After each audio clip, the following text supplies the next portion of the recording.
भस्म मोठी रुंद माळा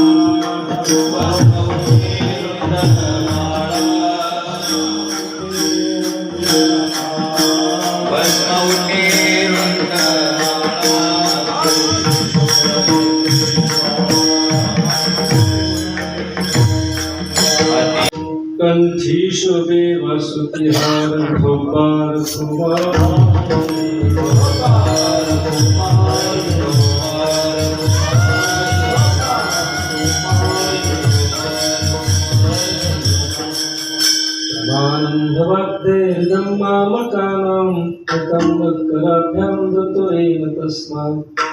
विधातुर्वसत्यै धृतोनाभिकोश परब्रह्मलिंगं भजे पांडुरंगं जयांचे किर्यास्तव होय सकळ विद्यांचे अधिकरण तेची बंधुचरण श्री गुरूंचे ते नमस्कारो आता विश्वाचा तो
श्रौती रुंडमाळा हाती त्रिशूळ नेत्री ज्वाळा गज चर्म व्याघ्रांबर कंठी शोभे वासुतिहार प्रस्तुती प्राप्त प्रसंगी श्री संत शंकर स्वामींच्या या उत्सवातील आजची ही आरंभाची कीर्तन सेवा त्यासाठी निवडलेला अभंग श्री संत नरहरी सोनार महाराज यांचा चार चरणाचा आभूषणा सहित भगवान शंकराच्या स्वरूपाचं वर्णन करणारा असा अभंग आहे. ढोबार खोबा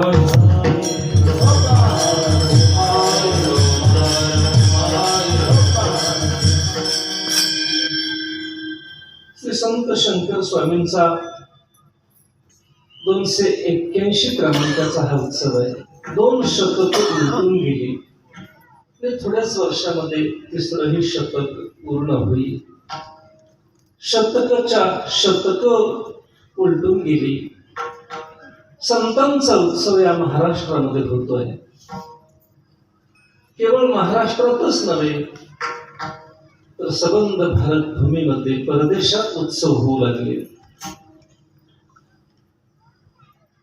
आणि म्हणून त्या दृष्टीने श्री संत शंकर स्वामींचा हा फिरता नारळी सप्ताहाचा कीर्तन महोत्सव अत्यंत सुदैवानं श्री क्षेत्र खंडाळा या ठिकाणी होतोय. त्याचं कारण आपल्या सर्वांना ज्ञातच आहे. महान विभूतिमत्व हरिभक्ती परायण काशीनाथ बाबा खंडाळकर तसंच काही प्रसंगासाठी ज्ञानोबायांचा सोप्त दृष्टांत श्री संत एकनाथ महाराजांना भावा, तसं काही प्रसंगासाठी श्री संत शंकर स्वामींचा स्वप्न दृष्टांत श्री संत काशीनाथ बाबा खंडाळकरांना झाला. आणि त्या दृष्टीने पुढे त्यांनी केलेले प्रयत्न, सापडलेल्या पादुका, समाधीचा संजीवन समाधीचा एक प्रकारचा जीर्णोद्धार, हा सगळा भाग पुढे आला. आणि त्या संयोगातून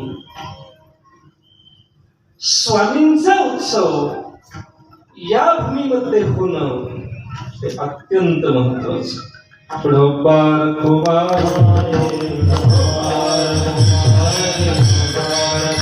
स्वामींचा उत्सव या क्षेत्रामध्ये तिसऱ्यांदा होतो. संस्थांच्या अध्यक्षांकडून कळालं की गाव तसं हे पूर्वीच पारमार्थिक, पण नुसतं पारमार्थिक नाही, विचाराचा किती समन्वय असावा, धर्मपटलावर किती एकत्र यावं. मुस्लिम समाजाचं सुद्धा अन्नदान आणि एकादशीच्या दिवशी, त्याच्यापेक्षा वारकरी संप्रदायामध्ये अजून किती समन्वय असतात. आणि म्हणून त्या दृष्टीने समस्त खंडाळकर ग्रामस्थ असतील, श्री संत शंकर स्वामींचं संस्थान समिती असेल, विश्वस्त मंडळ असेल, योगायोगानं संस्थांना एक विद्वत रत्न ज्यांची ज्ञानेश्वरीच कंठस्थ असेल, ज्ञानेश्वरीचं गाढ चिंतन आहे, असे अध्यक्ष संस्थांना लाभले. हरिभक्तीपरायण शारंधर महाराज शास्त्री त्यांचे प्रयत्न आहे. पूर्वीचे राष्ट्रमंडळ त्यांनी तर प्रयत्न केलेच, मंदिर उभं केलंय, संस्थांना तळागाळात सांभाळलं. प्रतिकूल परिस्थितीमध्ये असलेलं परमार्थ आज आम्ही 500-500 किलोमीटर अंतरावर जाऊन महिन्यातून 60 कीर्तन करतो, त्यात विशेष नाही. पण जेव्हा गाड्याच नव्हत्या, मोटरसायकलवरचा प्रवास असायचा, बैलगाडीने प्रवास, त्या काळात ज्यांनी कीर्तन केली, सप्ताह सांभाळले, तसं त्याही काळात आमचे रामभाऊ महाराज असतील, गोष्टी अजून काही गोष्टीच असतील, सगळ्यांची नावं माझी पाठ नाही, संसार सांभाळले, इथपर्यंत आणून सोडलं. आणि आता तर शास्त्री महाराज आहे, कशाचीच कमी नाही. उभी असलेली सगळी गुरुजन मंडळी एक एका गुणी बळी रे, असं वाटतंय आपण उभे कीर्तन करू लागलो, त्यांचंच ऐकत बसावं. ते गायन असेल, वादन असेल. आतापर्यंत पुस्तकात मी असं वाचायचो आणि ऐकायचो की गंधर्व स्वर्गात असतात. गंधर्व कुठे असतात? गंधर्व स्वर्गात असतात. आज मात्र गंधर्व स्वर्गात असतात.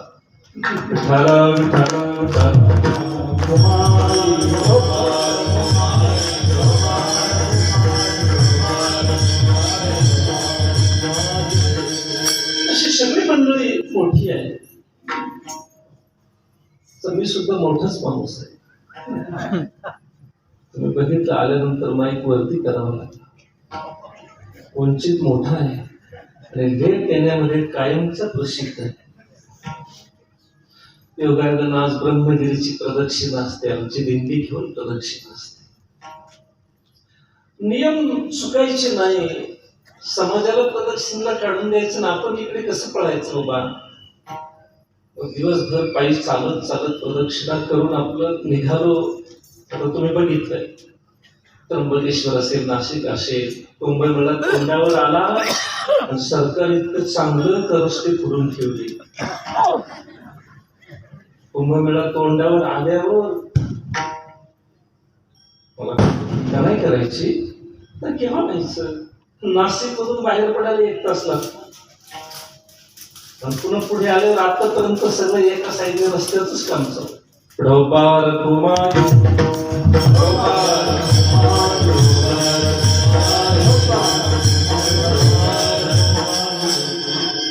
स्वामींचा हा मोठा उत्सव आहे, अत्यंत मोठा. गाडीतून उतरल्यानंतर आनंद वाटला,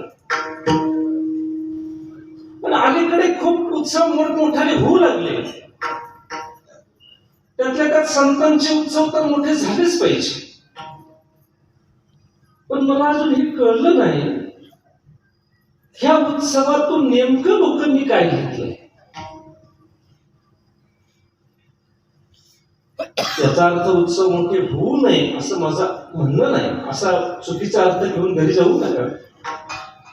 संतांचे उत्सव जर मोठे करायचे नाही तर मग आपली लग्नच मोठी करायची काय, आपल्या वरातीच मोठ्या करायच्या. संतांचे उत्सव मोठे झालेच पाहिजे, पण त्याच्यातून नेमकं काय घेतलं हे अजून मला कळलं नाही. 25 वर्षापासून मी कीर्तन करतो, अजून कळलंच नाही. ह्या मोठ्या उत्सवातून नेमकं कीर्तनकारानं काय घेतलंय.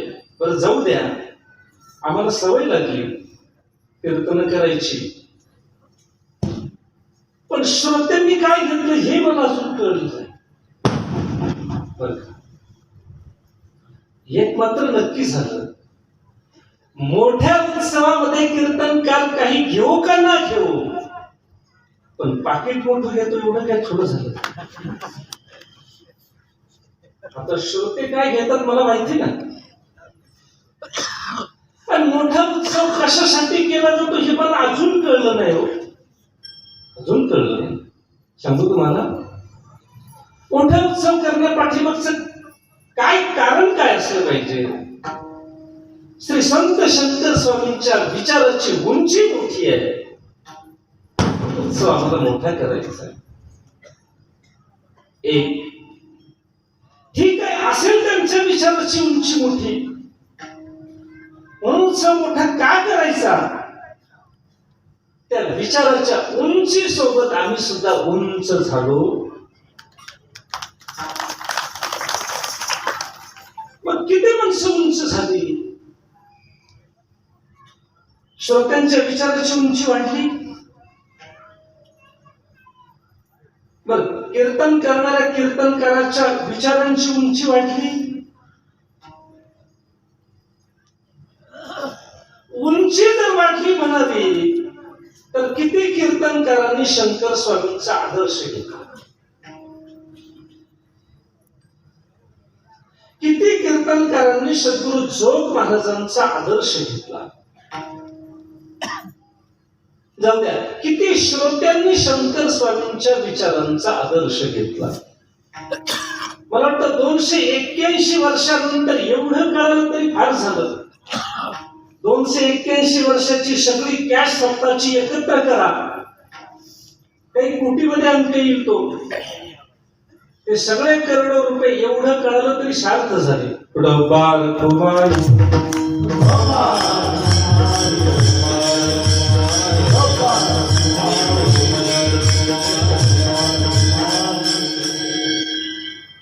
असो, काय घ्यायचं तुम्ही ठरवा,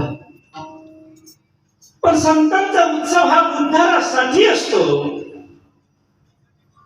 आणि उद्धार तेव्हाच होतो, कीर्तनकार असो ते श्रोता असो का टाळकरी असो, तो जर त्या संत चरित्रातलं काही घेईल, आपल्या जीवनामध्ये उतरवेल, तर उद्धार होतो. याच्या खाली अंडरलाईन करायची. नामदेवराय बोलले ना, शास्त्री महाराज, ज्ञानेश्वरी वाचावी का अनुभवावी. बरं सगळी अनुभवावी का एखादी उभी. एक तरी ओवी Oh